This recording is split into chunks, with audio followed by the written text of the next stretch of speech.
श्याम, ये मेरी जिंदगी और मौत का सवाल है। यदि आज तुम मुझसे नहीं मिले तो मैं कहीं की नहीं रहूंगी। प्लीज, जाने से पहले एक बार मिल लो। मैं घर पर तुम्हारा इंतजार कर रही हूँ। तुम्हारी आस्था।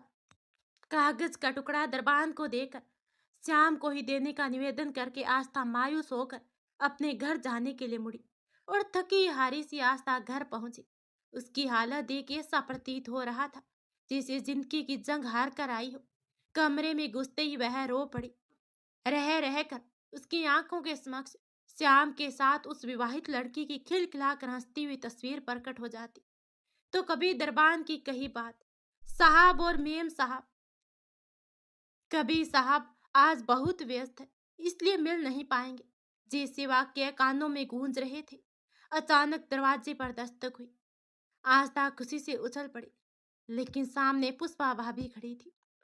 आस्था को देखकर वह समझ गए कि कुछ तो गड़बड़ जरूर है। पहले उसका इतनी जल्दबाजी में जाना, फिर ये मुरझाया चेहरा और रो रो कर लाल हो चुकी और सूजी हुई आंखें। पलंग पर बैठकर सब उसके सामने बैठकर बोली, अब बता क्या हुआ है, क्यों परेशान है। उसने पुष्पा को पूरी बात बता दी। बस इतनी सी बात। अरे भाई, हो सकता है कि तेरी खबर उस तक पहुंची ही ना हो, किसी और को मिल गई हो और उसने मना कर दिया हो। पुष्पा बोली, और भाभी, वो लड़की, उसके परिवार में तो कोई महिला है ही नहीं। हो सकता है कोई रिश्तेदार हो। आस्था, शक को अपने अंदर जगह मत बनने दो। इससे बुरी बीमारी कोई नहीं है। पर हाँ, ये चिंता की बात जरूर है कि अगर श्याम को तेरा पत्र नहीं मिला तो 2 वर्ष तेरे लिए बहुत कठिन होने वाले हैं। पुष्पा चिंतित होते हुए बोले, भाभी, अब तो दिन का तीसरा पहर भी खत्म होने वाला है। श्याम को आना होता तो कब का आ चुका होता। 6 बजे की फ्लाइट है उसकी। अब मैं क्या करूं। भगवान पर विश्वास रख। पुष्पा ने उसे लिटाकर सब उसके पास बैठ गई। उसे बहलाने के लिए पुष्पा भाभी कभी अपने बचपन की बातें करती तो कभी बचपन की सहेलियों की। बहुत देर तक यूं ही बातें करते रहने के बाद आखिरकार अपने लक्ष्य में सफल हो ही गई। आस्था सो गई थी। वह उसे सोती हुई छोड़कर अपने घर चली गई। उसके जाते ही आस्था उठ गई। उसे नींद कैसे आती। घड़ी की सुई की टिक टिक के साथ उसका दिल बैठा जा रहा था। उसने देखा तो 5:30 बज रहे थे। श्याम तो जा चुका होगा। सोचकर आस्था की आंखें डबडबा गई। वह उठी और बाहर की ओर चल दी। बारिश भी हो रही थी। आस्था फिर से बंगले के गेट पर खड़ी थी। वह थके कदमों से चलती हुई दरबान के पास पहुंची। भैया जी, जरा सुनिए। उसकी आवाज सुनकर दरबान ने बोला, अरे, आप तो वही है ना जो दोपहर को आई थी। मैडम जी, छोटे साहब तो चले गए। अब तक तो उनकी फ्लाइट टेक ऑफ कर चुकी होगी। जानती हूँ। बस ये जानने आई थी कि मैंने जो पत्र आपको दिया था वो आपने उनको दे दिया या नहीं। उसने बुझी सी आवाज में पूछा। मैडम जी, हम खुद तो उनसे नहीं मिल पाए, पर हमने भिजवा दिया था। और जिसके हाथ से भिजवाया था ना, पक्का विश्वास है कि उसने छोटे साहब के हाथ में ही दे दिया होगा। दरबान पूरे विश्वास के साथ बोला।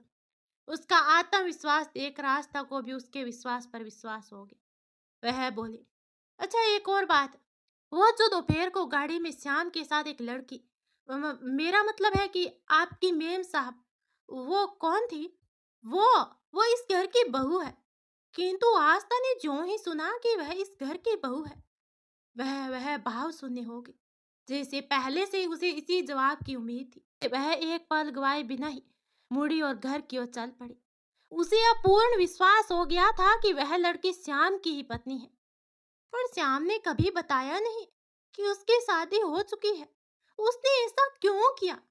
क्या वह पहले से ही शादीशुदा था या अभी हाल फिलहाल किया। पर उसने कभी भी मुझे एहसास तक नहीं होने दिया।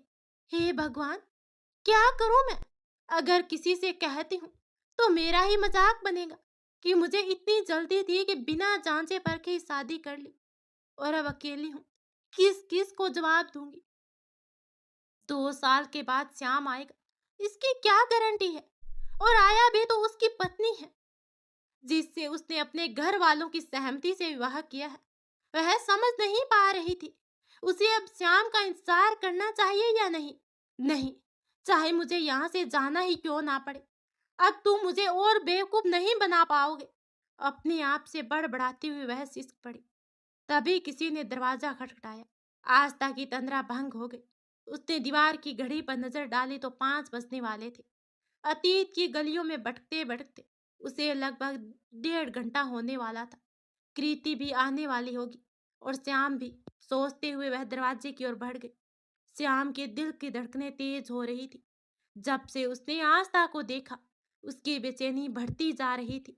10 साल का लंबा समय उसने आस्था के बिना काटा। वह 10 साल उसने 10 जन्मों की तरह काटे थे। अनेक सवाल उसके मनोमस्तिष्क में घूम रहे थे। क्यों आस्था ने उसके किसी भी पत्र का जवाब नहीं दिया? क्यों उसने बिना किसी को बताए अपना घर बेच दिया? क्यों किसी को भी अपना नया पता नहीं बताया? ऐसे न जाने कितने ही सवाल उसके दिमाग में हथौड़ों की तरह वार कर रहे थे। आस्था द्वारा दिए गए पते पर पहुंचने में श्याम को 40 मिनट लगते। अभी 4 ही बजे थे। उससे और अधिक इंतजार ना हुआ। उसने तुरंत गाड़ी निकाली और ड्राइवर के बिना ही खुद गाड़ी ड्राइव करके गंतव्य की ओर चल दिया। आज वह इतने वर्षों के बाद आस्था से मिलने जा रहा था। क्या वह आज भी उसका इंतजार कर रही होगी? उसने किसी और से तो आगे वह सोच नहीं पाया। वो मुझसे किन सवालों के जवाब चाहती है? मैंने क्या गलती कर दी आंसू? मेरा लंदन जाना अगर गलती थी तो तुमने उसी समय क्यों नहीं मना किया? मना करके तो देखती, मैं नहीं जाता। कैसे भी करके रुक जाता। सोचते हुए श्याम ने कब आस्था के पुराने घर की ओर गाड़ी मोड़ दी, उसे पता ही नहीं चला। जब तक उसकी तंद्रा टूट चुकी थी, वह कॉलोनी के गेट पर पहुंच चुका था।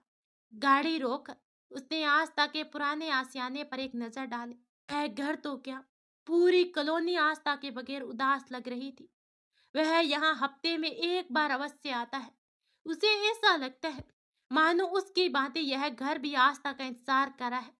आस्था ने जिसे यह घर बेचा था, श्याम ने दोगुना दाम देकर उससे वापस खरीद लिया था और हफ्ते में एक बार आकर अपने हाथों से बेडरूम और किचन साफ करता और 2 घंटे बैठकर अतीत के पन्ने पलटता और फिर वापस चला जाता। यही क्रम पिछले 10 सालों से चल रहा था। उसे विश्वास था कि आस्था भी इस घर से दूर नहीं रह पाएगी। कभी तो आएगी ना। और आज उसका इंतजार पूरा हुआ।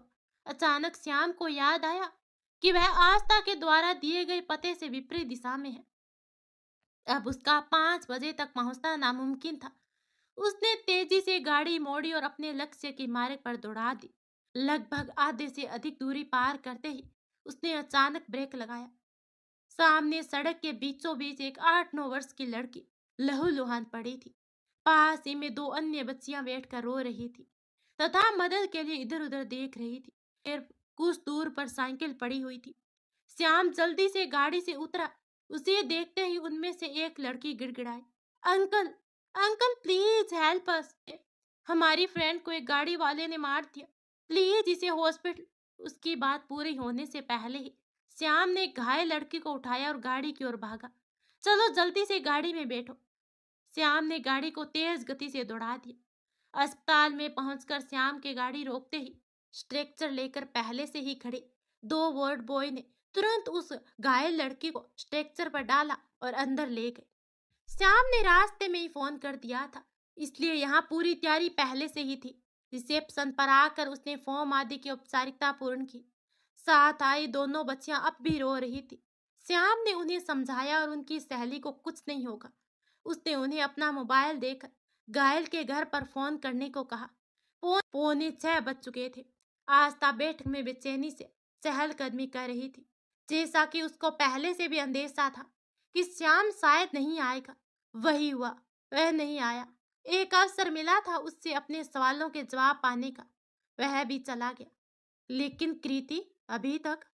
तभी मोबाइल की घंटी ने उसकी तंद्रा भंग की। मोबाइल उठाया, कोई अनजान नंबर था। उसने फोन उठा लिया। हेलो। दूसरी ओर से जाने क्या कहा गया कि उसके हाथों से मोबाइल छूट गया। उसका शरीर पूरा कांपने लगा। कुछ ही सेकंड में जैसे उसे होश आया और वो बाहर की ओर भागी।